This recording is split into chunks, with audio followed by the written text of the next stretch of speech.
All right, Jim Ward. Yes?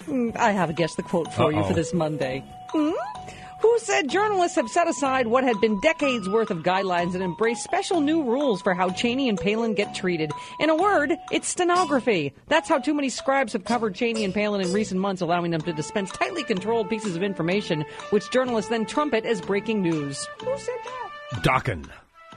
Dockin? No. Eric Boehlert from Media Matters. All of the members of Dockin at once? Who said it's actually a twofer? First, it's unprecedented because the Beltway press has never showered attention on political losers such as Cheney and Palin, meaning the press has never cared what a former VP had to say about current events. Trust me on that.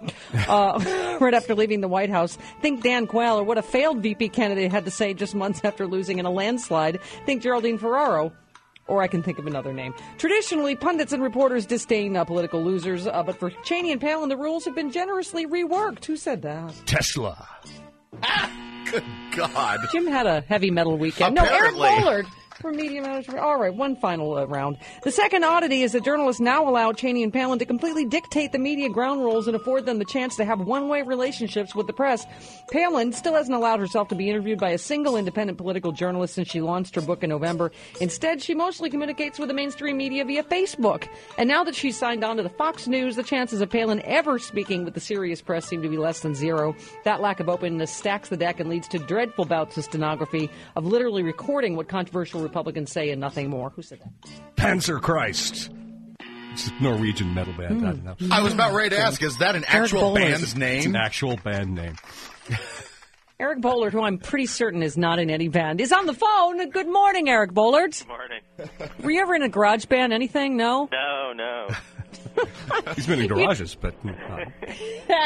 You know, I love this piece because, you know, that's what I love is you guys don't just point out the obvious, like the right-wing radio and the Fox News, but how the mainstream, quote-unquote, liberal media, what they have turned into. I mean, you know my special connection to this. Trust me, my dad was a Republican vice presidential candidate that lost in a landslide. No one ever called our house to find out what he wanted to say. Let alone after, a couple months afterwards. I mean, it's really amazing. And the Cheney stenography, and particularly Politico, has absolutely trademarked this. Their first sort of, sitting at the knee of Dick Cheney interview was in February of 2009, literally like 14 days after Cheney left office with a 13% job approval rating, lower that, and then I'm almost certain lower the approval rating than when Nixon was forced out of the White House. Right.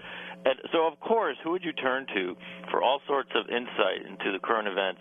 But Dick Cheney. The man with all the answers, That's as you right. say. I mean, unbelievable, because you talk about, they just reproduce that wildly inaccurate, inflammatory, Obama's making us less safe statement. I think you're right. It's just, it's throwing out any, signs of real journalism where, okay, if he's included in a story and what do you think? And but you're right. They just take dictation. Yeah, this was after the botched Christmas Day terror attack.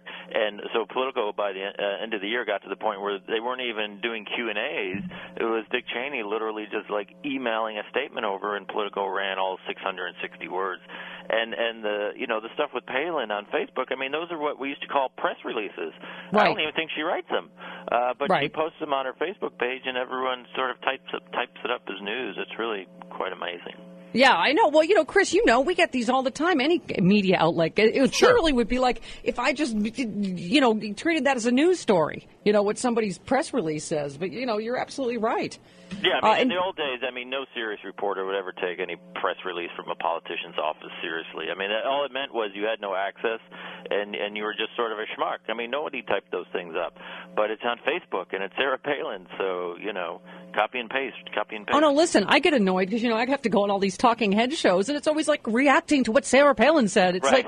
like, I just feel like, what? Who cares? Why are we talking about what she said? She's a dope, Yeah, and the point about, I mean, they got their clock clean last November. I mean, and the idea that whoever was losing vice presidential candidate, boy, we really got to, track what he or she has to say because, they're the future of that party because, they were part of a ticket that got, lost in an electoral landslide.